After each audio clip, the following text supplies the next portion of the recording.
अपस्तीय तारी, नाम कोटि खल कुमति सुधारी।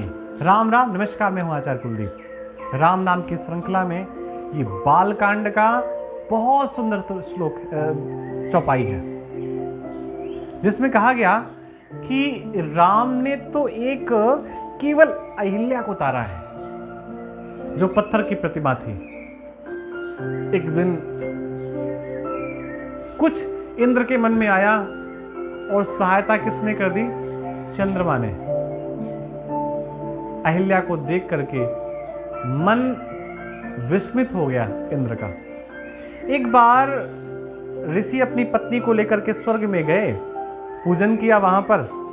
पूजन के बाद थोड़ा सा मन में लालसा जगी, ऐसा संत महात्माओं सुना मैंने अहिल्या के मन में कि हम लोग पूजन कराते हैं, हमारे पास तो कुटिया बड़ी अच्छी नहीं है, हम तो पत्तों कुटियों पे रहते हैं, और देखो इंद्र के पास कितना सौभाग्य है। अगर यहाँ मेरा विवाह हो गया होता तो कितने सौभाग्य की बात होती, इस प्रकार के सेवक सेविकाएं मिलते। मन में ऐसा एक छोटा सा कोई राग आ गया अहिल्या के, और इंद्र समझ गया। इंद्र मौके की तलाश में था। चंद्रमा ने साथ दिया। रात, मध्य रात में चंद्रमा ने मुर्गा बन करके आवाज लगाई। गौतम ऋषि को लगा कि सुबह हो गई, और गौतम ऋषि जिस रोज जाते थे गंगा स्नान के लिए, उस दिन भी गंगा स्नान के लिए निकल पड़े। लेकिन जब गंगा के द्वार में गए तो गंगा ने कहा, कौन? मध्य रात में मुझे जगाने आ गया। गौतम ऋषि ने कहा, मां, मैं तेरा पुत्र, मैं रोज आता हूं, आज तक आपने नहीं टोका, आज मुझे क्यों ऐसा कह रही हैं? तो गंगा ने कहा कि पुत्र, रोज तू सुबह आता था ब्रह्म मुहूर्त में, तो मुझे कोई समस्या नहीं होती थी, आज तू रात में आ गया है, कारण क्या है? गौतम जी ने कहा कि मैं तो घर से आ रहा हूं, मुर्गा बोला है। गंगा ने कहा, हो सकता है वो छल का मुर्गा हो, क्योंकि इस समय मध्य रात्रि है, ब्रह्म मुहूर्त नहीं है, आप अपने घर जाओ, कुछ अनिष्ट हुआ है आपके साथ। गौतम ऋषि आए तो उन्होंने अपनी पत्नी को इंद्र के निकट बैठा देखा, क्योंकि इंद्र वेश बना करके आया था गौतम ऋषि का।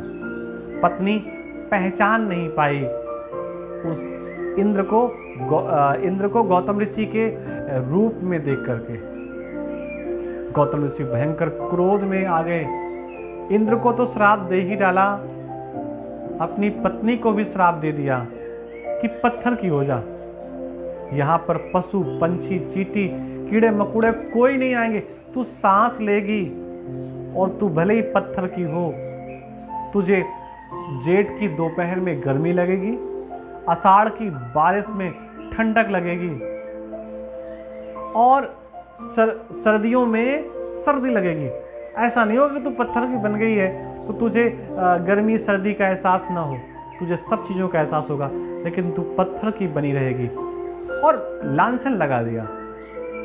पहली बार अहिल्या ने अपने पति के चेहरे पर क्रोध देखा था।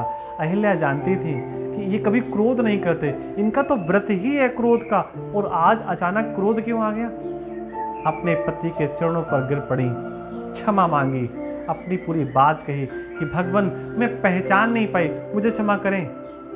कुछ देर बाद जब ऋषि का क्रोध शांत हुआ तो उन्होंने फिर कहा कि देवी, ये पता नहीं अचानक मैंने कैसे तुम्हें क्रोध में वशीभूत होकर के अपना कठिन श्राप दे दिया, लेकिन कोई बात नहीं, अगर मैंने चरित्र पर दाग लगाया है तेरे, अगर तेरी मर्यादा पर मैंने लांछन लगाया है, तो धरती का वो श्रेष्ठ पुरुष जो मर्यादा पुरुषोत्तम है वो आएगा और तेरे इस लांछन को दूर करेगा। राम जी आए। राम जी ने अपने चरणों की रज से अहिल्या को तार दिया, उनको पुनः उनके रूप में प्रकट कर दिया, क्योंकि राम के रज की कण अहिल्या के ऊपर पड़ी तो उनके पाप भी नष्ट हो गए, लांछन भी नष्ट हो गया, और फिर किसी ने उनके ऊपर कोई अपलोग नहीं लगाया। इस कथा के माध्यम से बाबा तुलसी कहते हैं कि राम जी ने तो केवल एक अहिल्या को तारा है, लेकिन राम के नाम ने कितनी अहिल्याओं को, कितने गौतम को, कितने भक्तों को तारा है। तो भैया, राम का नाम तब तक लेना चाहिए जब तक हमारी सांसें चलती हैं, जब तक हमारी जिह्वा काम कर रही है, जब तक हमारा मन बुद्धि विवेक कार्य कर रहा है, तब तक हमें राम का चिंतन करना चाहिए, राम का गुणगान गाते रहना चाहिए। पुनः आप सबको राम राम, नमस्कार।